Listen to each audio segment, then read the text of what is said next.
Hi there, this is Reverend Gary Kennedy with what we are calling a spot of God, which is a moment to reflect, a time of devotion, to get a little spiritual lift for the day. And my thought for you is this.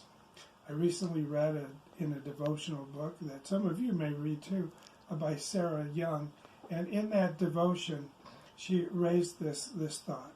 She said how wonderful it is that we as the people of God can communicate with God, that the creator of the universe is available to us whether we're in our living room or driving a car. And the irony of that, when we compare that with our earthly existence, to visit a king or a president or a head of state would be a very difficult thing to do. Those people in great positions are inaccessible. And yet God, the Father Almighty, the creator of heaven and earth, makes himself available for us. That is an awesome thought.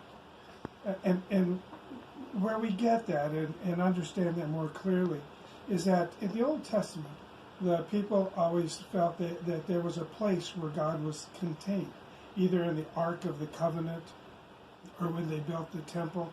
It always felt that that was the place they would go to meet God. When Jesus was on the cross, his last words were, "It is finished."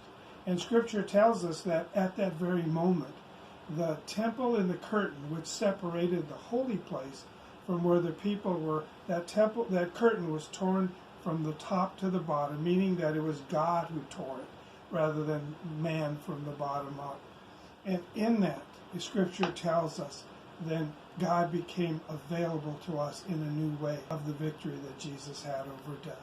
What a wonderful thought that we can face to face in conversation with God the Father Almighty.